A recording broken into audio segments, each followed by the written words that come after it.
शरीर में दर्द होना यह बहुत सारे लक्षणों को डिनोट करता है। हल्का दर्द खासकर हर एज में किसी न किसी को होता है, जिसमें से लो बैक पेन हम जिसे कहते हैं, कमर का दर्द होना, यह जिंदगी की किसी न किसी अवस्था में हर किसी को परेशान करता है। आज हम बात करते हैं खासकर फीमेल बोन हेल्थ की।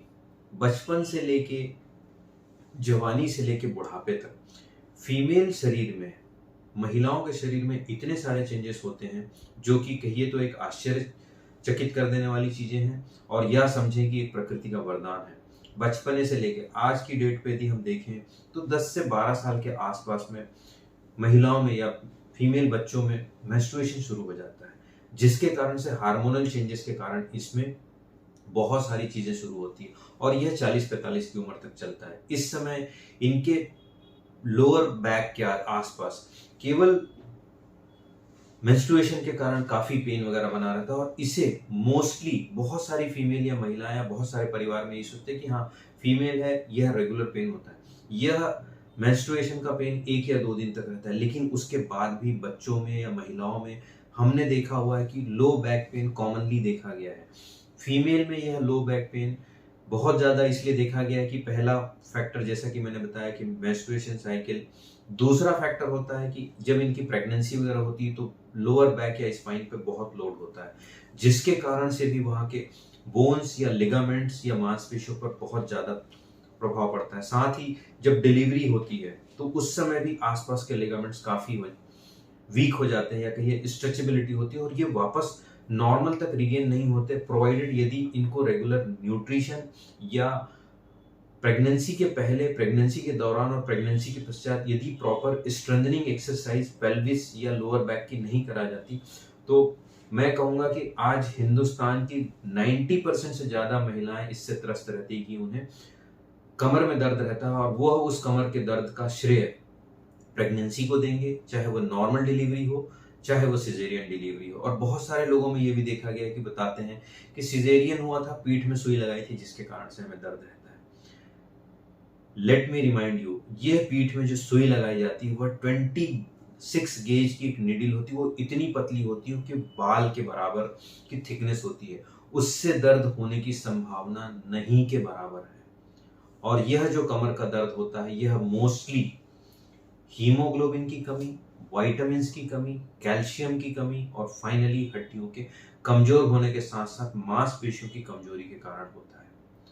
यदि आप हड्डियों को कमजोर करें, तो मैंने जैसा कि पिछले अपने एपिसोड लेक्चर में बताया हुआ था कि हड्डियों को मजबूती तभी मिल सकती है जब उसे सही मात्रा में पोषण मिले, विटामिन, कैल्शियम, प्रोटीन के रूप में, और उसके साथ साथ उसे स्टिमुलेशन मिले ताकि वह उस पोषण को अपने में एब्जॉर्ब कर सके, तब जाके बोन की स्ट्रेंथ बनती है। और उसके लिए हमें जो स्टिमुलेशन देना है वह किसी न किसी फॉर्म में एक्सरसाइज के ही रूप में होता है।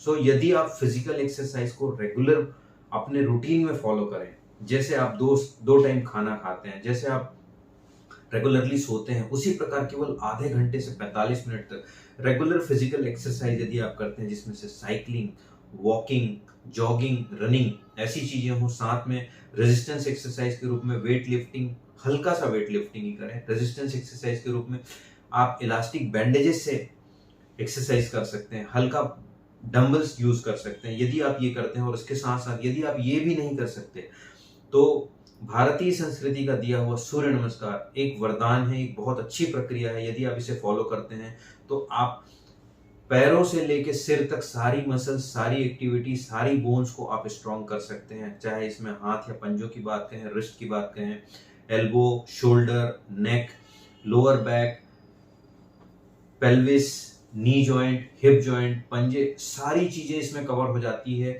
यदि हम सही तरीके से सूर्य नमस्कार को करें या प्रॉपर योगासन को करें। सो ये फिजिकल एक्टिविटी आप रेगुलर रूटीन में अपनी आदत में डालें, और अपने लोअर बैक को मजबूत करें, न कि हम ब्लेम करते हुए बैठे रहें कि हमारे इस वजह से होता है।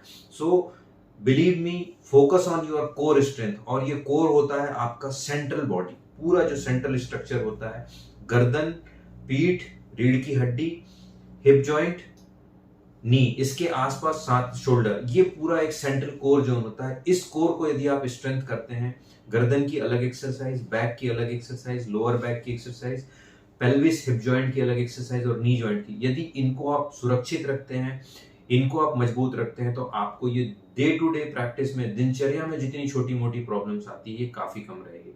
साथ ही ये ना भूलें कि आपका भोजन संतुलित हो, पौष्टिक हो और अपने वजन को ना बढ़ने दें। अपने वजन को यदि आप कंट्रोल में रखते हैं तो आप बहुत ज्यादा फायदे में होते हैं, बिकॉज ओबेसिटी खुद में एक प्रॉब्लम नहीं है, लेकिन यह बहुत सारी बीमारियों का जड़ है। सो मोटापे को बिल्कुल नियमित रखना बहुत जरूरी है, खासकर पेट में फैट का, चर्बी का बनना बहुत ज्यादा, यह बहुत बड़ी समस्या का कारण बनता है। तो अपने वजन को अपने उम्र, अपने हाइट के हिसाब से संतुलित रखें और अपने आप को स्वस्थ रखें।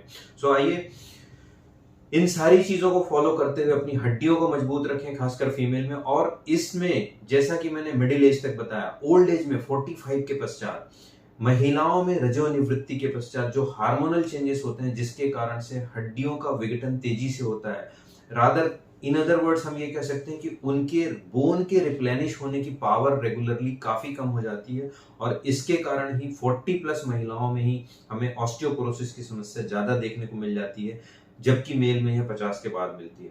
तो अपने ऑस्टियोपोरोसिस होने के बाद ट्रीटमेंट करने की आवश्यकता नहीं है, इसे आप पहले से प्लान करके इसको रोकथाम के रूप में आप अपना इलाज कर सकते हैं। इस बीमारी को रोकना ज्यादा इंपॉर्टेंट है। सो prevention is better than treatment over here, because जब ऑस्टियोपोरोसिस हो जाएगा उसका ट्रीटमेंट करना बहुत ही डिफिकल्ट है, मुश्किल है, और इसके रिजल्ट्स काफी प्रॉमिसिंग नहीं है।